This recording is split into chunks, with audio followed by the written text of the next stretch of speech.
Ilang Talagang dating born again po ako talaga. Born again po kaming lahat. Hanggang ngayon na. Opo. Oh. Hanggang ngayon po. sa iglesia noon, Sister Naneng, ilang taon kayo? Sa Sa iglesia ni Cristo. ay kwan po mga 3 taon po. 3 taon. Sa Quirino yun. Opo, sa Quirino po. Ganun na. So, anong taon kayo lumipat dito noon, Sister? Umuwi dito? Ay, ewan ko po dahil kwan po noong hindi ko na po matandaan dahil noong namatay po yung anak ko, ilang taon po kami doon. Eh may nang-akay po sa amin na mag-iglesia po kami. Wala naman pong masama. Pumunta kami. Sa sige-sige kaming pumupunta, tinanong nila kung gusto naming mabautismohan. Eh, opo ka, kako naman. Buntis po ako nung nabautismohan ako. Buntis ako sa anak kong bunso. Ngayon po, nung muntik na po akong manganak, pinauwi ako dito ng asawa ko. Dahil wala akong mag-aalaga sa akin sa Quirino. So dito ka na nanganak? Dito na po ko nanganak. Hindi na po ako pumupunta sa Quirino. Sinundan ako ng asawa ko dito. Dito na po kami. So ditong lugar na ito, Sister. Opo. Ay. Dito na po. Dito po. Oh. Ibig sabihin, sa inyo talaga itong lupa na ito, Sister? Ay, kwan po. Itong lupa na ito, Pastor, ang sabi ng mga magulang namin, ritaso po ng barangay. Ang sabi ng mga magulang namin. Pero, hindi naman pala. Yung iba lang ang ritaso ng barangay. Yung pag ganun po ang kanila, yan po sa bandaron, may ari. Talagang ito po lang ang ritaso ng barangay. Hindi po namin alam kung ang sabi lang ng mga magulang namin noon, dito daw tayo at ritaso daw ng barangay. Hindi namin tinanong sa magulang po namin kung pwedeng kung saan at kung napatituluhan nila. Kung ano. Ngayon baka may maghabol, paalisin po kami. Pero hindi naman po kung ang magpaalis ng tao. Lalo matagal naman na kayo dito. Opo, ilang taon na po kami dito. Sa karanasan nyo dito, Sister Naneng, meron na bang nagbigay sa inyo ng abiso na kanila ito? Wala pa naman. Ala pa naman po. Wala pa naman. Pero yung kalahati po na ganyan, meron po. Ganun. Sabi naman ng asawa ko, kung dadaan ng numagna pirokod, sabi ng asawa ko, ilang ganyan pa naman, waig na. Yun ang sa kanya. Ika ng asawa ko. Yun ang patakaran. Ika niya. Hayaan mo na kung ano ang usapan nila, hayaan mo na. Kung makukuha yung konting bahay natin, kung may pera tayo, bigay mo ka ko. O kung wala, makipag-usap tayo na wala ka ko. May ano naman siguro sila, makonsensya naman siguro sila. Opo. Pero yung kapatid ko, nakuha yung buong bahay niya, yung panganay. Ngayon, siya ang nagbayad.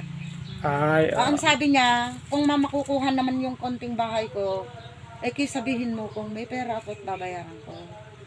Hayaan mo na kabagis, kung ganun lang na bagay, hayaan mo na at magkapatid naman tayo, ikanya. Thank you, kako naman. So, mula nung kayo ay pumasok sa born again, Sister Naneng, mga ilang taon na? Ay, hindi na lang po pa. Dito po ako, 27 na po yung anak kong dito ko pinanganak. So mga nasa 25 na kayo dyan? Opo, nasa 25 na po kami. Ito yung church nyo dyan, Sister? Opo, noon. Ngayon, saan na? Diyan na po sa RIM yan. Diyan sa may sentro na dito. Anong purok, Sister? Purok Patro yata po. Purok. Ay, Purok 2 po. Purok 2. Purok 2. Ay, Purok 3 po. Sakop po namin yun, Purok 3. Parang Purok 3 kayo dito. Opo, sakop po namin. Sino ang pastor nyo dyan, Sister Naneng? Pastor Caranto po. Ay, Caranto. Parang kilala ko ito. Pastor Caranto po. Anong first name niya? Hindi ko po matandaan kung... May babaeng Caranto, may lalaking Caranto na pastor. Ay, tanungin ko. Anong pastor niyo? Lalaki, babae? Lalaki po. Lalaki. Eka! Andiyan tinagan ni ninong mo, ni Pastor Karantaw? Mike. Mark. Mark. Pastor Mark po. Mark. Mark Karantaw. Oo. Hindi siya yung kakilala ko. May pastor din na Karanto na kakilala. Hali-halili po ang pastor po namin. Gano'n. Kung 6 na buwan po, may destino sa isang Church. isang church. Ay. Yung isa may destino, ganon. Kaya marami kaming kilalang mga pastor na pumunta. Nagpapalit-palit sila. Opo, papalit-palit po sila. Kung gusto na mga membro, yung 6 na buwan, papalit yung pastor. Pastor. Kung ayaw ng mga membro, hindi mapalitan po yung pastor namin. Gano'n. Ganun po ang patakaran po. Ilan Kung ayaw po namin, yung pastor namin ang talagang gusto namin, ay talagang mga protesta kami na hindi namin papalitan yung pastor. Ilan naman ang miyembro niyo diyan, Sister Neneng? Ay mga kwan po siguro, mga nandun sa 40 po kami. Marami din kayo. Mahigit po. Sino ang nagbibigay ng sweldo sa pastor niyo? Ay, ewan ko po dahil kwan po, ang pagkaalam ko po yung mga giving po namin. Ang pagkaalam ko po at hindi ko naman po inuusisa yun. Happy po ang pagkaalam ko. Sa pastor po at saka sa church. Opo, ang alam ko. Pero may nagsasabi naman po na may nagkukuhanan silang ng sweldo nilang konti. Ganon. Yun ang naririnig ko lang po. Pero hindi ko naman inuurirat kung ano po yun, kung ano, hindi po. At labas na po ako doon tama. sa bagay na yun. Tama, Sister, ano? Ayaw ko naman yung nakikialam ako sa buhay ng mga pastor. Kung ano yung obligasyon ko sa kanila, yun po, kung ano yung gusto kong marinig sa kanila, ang obligasyon nila sa akin na ipapahiwatid sa Diyos. Yun lang po. Wala na po. Sister. So, may Bible naman kayo, Sister Neneng? Opo, may Bible po kami. Ang ganda, ano? Anong sa Bible nyo? Ilocano, Tagalog? Ilocano po, halo-halo po, Tagalog, Ilocano. Pero may Bible ako dyan, ewan ko kung nasaan na po, hindi ko naman na po makita. Tagalog, Ilocano? Ilocano po. Gano'n. Hindi ko naman na makita. Walang papasok kung walang Bible. Hindi ako papasok basta hindi mo na nga na makita, nanay. Ganun lang naman. Baka... Magpasalamin ka na, sis. Maraming pera sa alam mo. Hindi. Aminin ko na, totoo naman. Ano ba yan? May pera tayo. Alam mo, Sister, maganda yung meron tayong pananampalataya talaga sa Panginoon. No? Kasi ang napansin ko, magandang kausap yung may pananampalataya kaysa sa walang pananampalataya. Konti na lang po yung buhay ko. Ayoko po na mamamatay ako na hindi ako lalapit sa Diyos. Tama. Konti na lang po. Ayoko po yung ganun.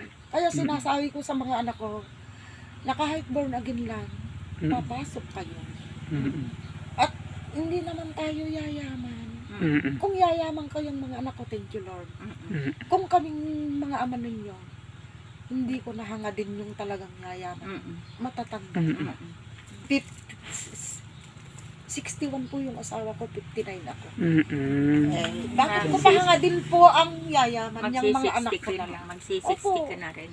Kontento na po ako sa bahay kong binigay ng asawa.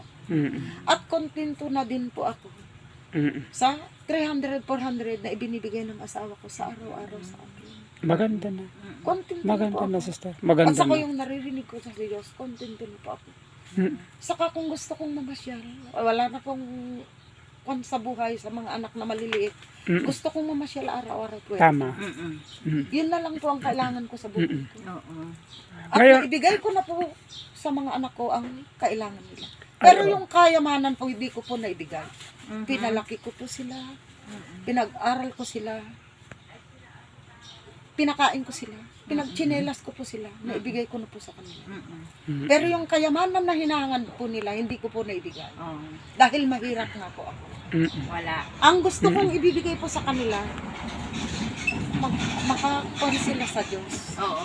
Lalapit sila sa Diyos. Ngayon ang ilapit mo sa kanila, Opo. ang Panginoon. Sinabi ko naman po sa kanila, pumapasok naman po sila. Pero hindi gaano po, hindi linggo-linggo po. Kaya hindi po ako pumasok sa 2 linggo po na hindi ako pumuntang nagkapilya.